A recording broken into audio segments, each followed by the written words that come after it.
শহীদ জিয়ার আদর্শ করা বাংলাদেশ জাতীয়তাবাদী স্বেচ্ছাসেবক দলের বগুড়া জেলা শাখা কর্তৃক আয়োজিত সদর থানার তথ্যপত্র ফরম বিতরণের আজকের এই সদর থানার কর্মী সভায় উপস্থিত জাতীয়তাবাদী স্বেচ্ছাসেবক দল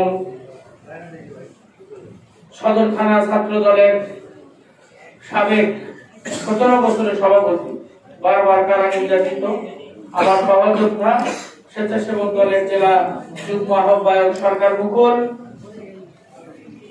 অ্যাডভোকেট আহ্বায়ক কমিটির সদস্য অ্যাডভোকেট হাসিবুর রহমান হাসিব, রবিউল ইসলাম রতন সহ সকল নেতৃবৃন্দ এবং আমার ভাইয়েরা, আসসালামু আলাইকুম। প্রিয় ভাইয়েরা, আমরা রাজনীতি কেন করব,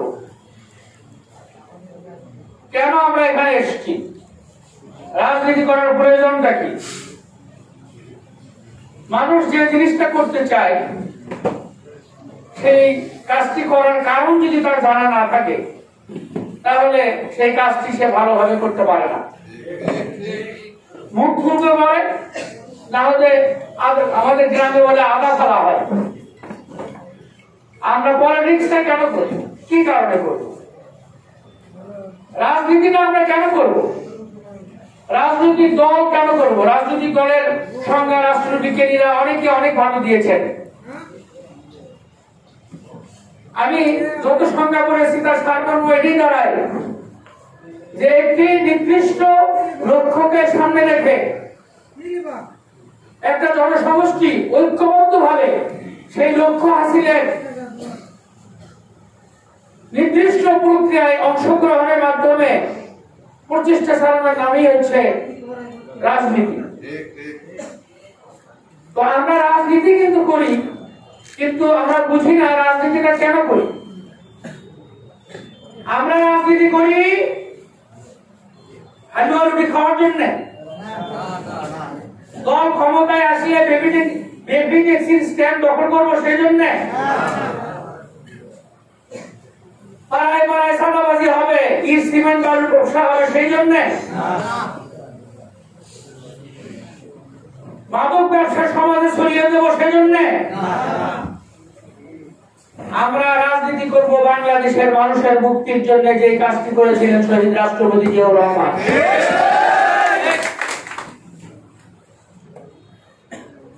বিকৃত কোন উদ্দেশ্য নিয়ে যদি কোনো কেউ মহৎ কাজ করতে চায় সেই কাজে কোনোদিন সফলতা আসে না। সহি উদ্দেশ্যে যদি কেউ খারাপ কাজ করে সেটাও সফল হয় না। সহি উদ্দেশ্যে সহি কাজ করতে হবে, আর সহি কাজটা হলো রাজনীতি। রাজনীতি মানে ভালো কাজ, রাজনীতি মানে মানুষের পাশে দাঁড়ানো, রাজনীতি মানে সমাজের কল্যাণ করা, রাজনীতি মানে দেশের কল্যাণ করা, রাজনীতি মানে অপশক্তির হাত থেকে মানুষকে উদ্ধার করে মুক্তির পথ দেখানো। শহীদ রাষ্ট্রপতি জিয়াউর রহমান সেই কাজটি করেছিলেন। ৭১ সালে যখন আওয়ামী লীগের নেতারা সব পালিয়ে গেল, 25শে মার্চের কালরাত্রিতে বাংলাদেশের জনগণ বিবিসি এবং বেতারে কান পেতেছিল আওয়ামী লীগের নেতাদের কণ্ঠ থেকে একটি স্বাধীনতার ঘোষণা অথবা একটি দিক নির্দেশনা শোনার জন্য। দুর্ভাগ্য বাংলাদেশের মানুষের আওয়ামী লীগের নেতাদের কণ্ঠ থেকে স্বাধীনতার কোন ঘোষণা শুনতে পায়নি। 25শে মার্চের কালরাত্রিতেও শুনতে পায় নাই, 26 তারিখেও শুনতে পায় নাই। ঘোষণা দিয়েছিলেন কে? আর্মিতে চাকরি করতেন একজন মেজর শহীদ রাষ্ট্রপতি জিয়াউর রহমান। আওয়ামী লীগের সকল নেতারা ব্যর্থ হয়ে যখন পলায়ন পর 25শে মার্চের কালরাত্রিতে যখন আমার ভাই মা বোনদের উপরে নির্যাতন চালানো শুরু হলো, বাংলাদেশের রাজপথে যখন রক্তে লালে লাল হয়ে গেল, আমাদের মা বোনদের ইজ্জত যখন লুণ্ঠন করা শুরু করলো, তখন তরুণ একজন মেজর, বয়সে কম, তরুণ একজন মেজর সেনাবাহিনীর ছোট্ট একজন কর্মকর্তা, তিনি কারো পরামর্শ নাই, শুধু দেশপ্রেমে উজ্জীবিত হয়ে বলেছিলেন ওই ভাবনাটা আমরা বিদ্রোহ করলাম। তিনি ছিলেন শহীদ রাষ্ট্রপতি জিয়াউর রহমান। পশ্চিম পাকিস্তানি হানাদার বাহিনীর বিরুদ্ধে যেখানে আওয়ামী লীগ ব্যর্থ হয়েছিল, শহীদ রাষ্ট্রপতি জিয়াউর রহমান বাংলাদেশের মানুষকে পথ দেখিয়েছিলেন। এর নাম রাজনীতি। 9 মাস স্বাধীনতা যুদ্ধ করে রণাঙ্গনে থেকে যুদ্ধ করেছেন। আওয়ামী লীগের নেতারা কি করেছেন? ইতিহাসের অনেক বইতে এসেছে, পশ্চিমবঙ্গ, কলকাতা, দিল্লি সহ বিভিন্ন জায়গায় মদ জুয়া নারী নিয়ে আওয়ামী লীগের নেতারা ব্যস্ত ছিল এবং আওয়ামী লীগের কোন জেলা এবং থানা সভাপতি মুক্তিযুদ্ধে নিহত হয়েছে আমার জানা মতে এরকম চোখে পড়ে না। তারা মুক্তিযুদ্ধকে তাদের নিজস্ব সম্পত্তি মনে করে। 1971 সালের মুক্তিযুদ্ধ যদি কারো সম্পত্তি হয়ে থাকে, সেটা হচ্ছে শহীদ রাষ্ট্রপতি জিয়াউর রহমানের সম্পত্তি। এটা হলো জাতীয়তাবাদী দলের সম্পত্তি, এটা হলো বাংলাদেশের মানুষের সম্পত্তি। শহীদ রাষ্ট্রপতি জিয়াউর রহমান তিনি বাংলাদেশে বহুদলীয় গণতন্ত্রের প্রবক্তা ছিলেন। আওয়ামী লীগ যখন গণতন্ত্রকে হত্যা করেছিল বাকশাল কায়েমের মাধ্যমে, 74 সালের 25শে জানুয়ারি পার্লামেন্টে মাত্র 3 মিনিটের মধ্যে ঘোষণা দিয়ে বাকশাল কায়েম করে নিজেকে সারা জীবনের জন্য শাসক ঘোষণা করেছিলেন। সকল রাজনৈতিক দল নিষিদ্ধ ঘোষণা করেছিলেন, সকল পত্রিকা বন্ধ করেছিলেন, সকল মানুষের স্বাধীনতা হরণ করেছিলেন এবং সকল গণতান্ত্রিক ব্যক্তি বাক স্বাধীনতা হরণ করে বাংলাদেশে বাকশাল কায়েম করা হয়েছিল। সেই বাকশালের ধ্বংসস্তূপের উপরে 7ই নভেম্বরে আবারও সিপাহী জনতার বিপ্লবের মাধ্যমে সেই শহীদ জিয়া, মেজর শহীদ জিয়া এবার আরো বড় পরিসরে সিপাহী জনতার বিপ্লব করে তিনি বাংলাদেশের ক্ষমতার পদবিতে আসীন হলেন। আবার বহুদলীয় গণতন্ত্র বাংলাদেশের মানুষকে ফেরত দিলেন। এর নাম রাজনীতি। এবং বহুদলীয় গণতন্ত্র ফেরত দিলেন, দেওয়ার পরে এই আওয়ামী লীগ নামক দলটাও নিষিদ্ধ ঘোষণা করেছিল বাকশাল কায়েমের মাধ্যমে। জামাত ইসলামী, নিজামী ইসলামী পার্টি, আওয়ামী লীগ সহ ওই সময় যত রাজনৈতিক দল ছিল সব নিষিদ্ধ হয়েছিল। শহীদ রাষ্ট্রপতি জিয়াউর রহমান যখন বহুদলীয় গণতন্ত্র প্রতিষ্ঠা করলেন, তখন আওয়ামী লীগ কিন্তু আবার শহীদ জিয়াউর রহমানের কাছ থেকে লাইসেন্স নিয়ে নতুন করে আওয়ামী লীগ করার সুযোগ পেয়েছিল। অন্যান্য রাজনৈতিক দল সুযোগ পেয়েছিল। সেজন্য বলতে চাই, শহীদ রাষ্ট্রপতি জিয়াউর রহমান যে দেশপ্রেমের রাজনীতি করেছিলেন, সেই দেশপ্রেমের রাজনীতি আমাদের করতে হবে। আনোয়ারুদ্দিন রাজনীতি নয়, চাঁদাবাজির রাজনীতি নয়। বাংলাদেশের অপর নাম জিয়াউর রহমান, বাংলাদেশের অপর নাম জিয়াউর রহমান, জিয়াউর রহমান, বাংলাদেশের অপর নাম, বাংলাদেশের অপর নাম জিয়াউর রহমান। আনোয়ারুদ্দিন রাজনীতি নয়। আমরা শহীদ রাষ্ট্রপতি জিয়াউর রহমানের মাত্র 3.5 বছরে তিনি বাংলাদেশের সকল ইনস্টিটিউশনগুলোকে সুসংগঠিত করেছিলেন। পৃথিবীর ইতিহাসে এইরকম নজির খুবই কম। মাত্র 3.5 বছরে একটা ভূখণ্ড, একটা দেশকে বিশৃঙ্খল দেশ আওয়ামী লীগ রেখে গিয়েছিল। কিসের দেশ? কম্বল চুরি, চাউল চুরি, এগুলো হলো আওয়ামী লীগের নীতি ছিল। রক্ষী বাহিনী দিয়ে 40 লক্ষ মানুষকে হত্যা করেছিল। শহীদ রাষ্ট্রপতি জিয়াউর রহমান বাংলাদেশে শৃঙ্খলা নিয়ে এসেছিলেন। আওয়ামী লীগ আবার নতুন করে ক্ষমতায় এসছে, জোর করে ক্ষমতায় আসছে। মানুষের ভোটে কিন্তু ক্ষমতায় আসেন না।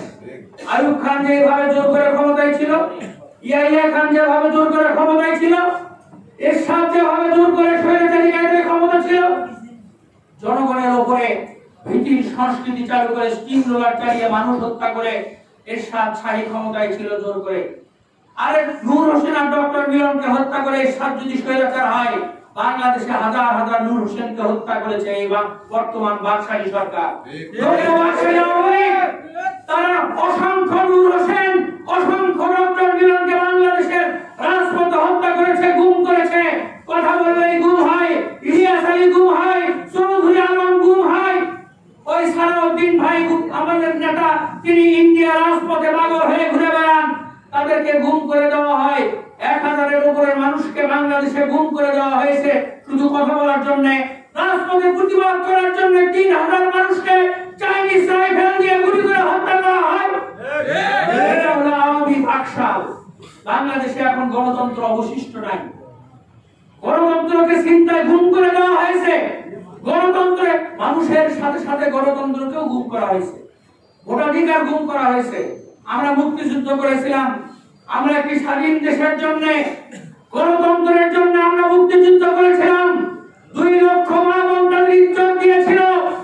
কিন্তু বাংলাদেশ স্বাধীন হওয়ার পরে ওই সিলেটের এমসি কলেজে ছাত্রলীগের সোনার ছেলেরা আমাদের এক নবদম্পতিকে স্বামীকে বেঁধে রেখে স্ত্রীকে রাতভর গণধর্ষণ করে। এটা হলো আওয়ামী বাকশালী গণতন্ত্র। 2 লক্ষ মা বোনের জন্য জীবন দেয় নাই।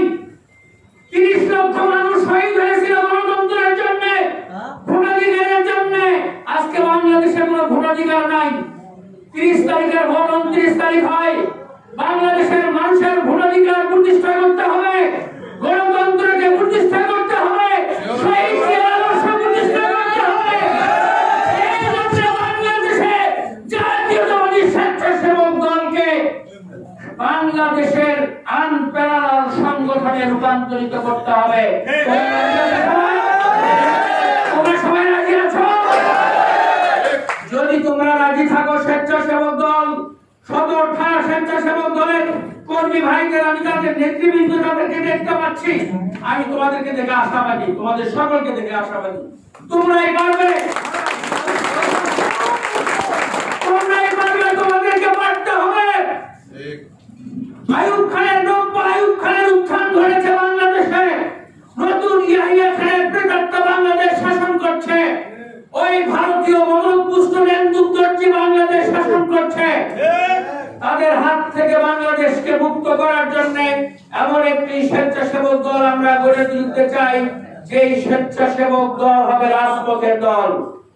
এই স্বেচ্ছাসেবক দল হবে রাজপথের দল। এই স্বেচ্ছাসেবক দল হবে তারেক রহমানের বাহুবল। এই স্বেচ্ছাসেবক দল হবে শহীদের আদর্শের গড়া একদল খাঁটি মানুষ, বিশুদ্ধ মানুষ, আওয়ামী লীগের মতো ভেজাল মানুষ নয়। একদল বিশুদ্ধ মানুষ আমরা তৈরি করতে চাই। শেখ মুজিব বলেছিলেন, আমি সোনার বাংলা গড়ে তুলবো। চোরের খনি দিয়ে কোনোদিন সোনার বাংলা করা যায় না। মরহুম শেখ মুজিবুর রহমান তার নিজের জীবনে লিখে গেছেন, তিনি বলছিলেন, সবাই পায় সোনার খনি, আমি পাইছি চোরের খনি। মরহুম শেখ মুজিবুর রহমান, আপনার জন্য আমাদের আফসোস করার ছাড়া কিছু নাই। আপনি সোনার বাংলা করতে চেয়েছিলেন, কিন্তু সোনার বাংলা করতে পারেন না। এর কারণ আপনি বলেছিলেন, আমার ডানে চোর, বাঁয়ে চোর, সামনে চোর, পিছনে চোর, 7 কোটি কম্বল, 7.5 কোটি কম্বল, 8 কোটি মানুষ। আমার কম্বল কোথায় চলে গেল? আমি নিজে কম্বল খুঁজে পাইলাম না। কাকে কি বলবো? সব তো আমার নিজের দলের লোক। আমাদের মরহুম শেখ মুজিবুর রহমান তিনি নিজে সাক্ষী দিয়ে বলে গেছেন, আওয়ামী লীগ হচ্ছে চোরের খনি। ইটের ফর্মা থেকে যেমন ইট বার হয়, ঠিক তেমনি শেখ মুজিবুর রহমানের কথা অনুযায়ী যদি আওয়ামী লীগ চোরের খনি হয়, ওই চোরের খনি থেকে চোর ছাড়া কিছু বের হবে। শুধু চোর বের হচ্ছে, এই জন্য বাংলাদেশ লুটপাট হচ্ছে। বাংলাদেশের 8টা ব্যাংক লুট করে খাওয়া হয়েছে, 9,000 লক্ষ কোটি টাকা দেশ থেকে পাচার হয়েছে। উন্নয়নের নামে বাংলাদেশ থেকে লুটপাটের মহোৎসব চলছে। এর বিরুদ্ধে রুখে দাঁড়ানোর জন্য শহীদ রাষ্ট্রপতি জিয়াউর রহমানের বাহুবল, খালেদা জিয়ার বাহুবল, তারেক রহমানের বাহুবল, মাজিদুর রহমান জুয়েলের বাহুবল,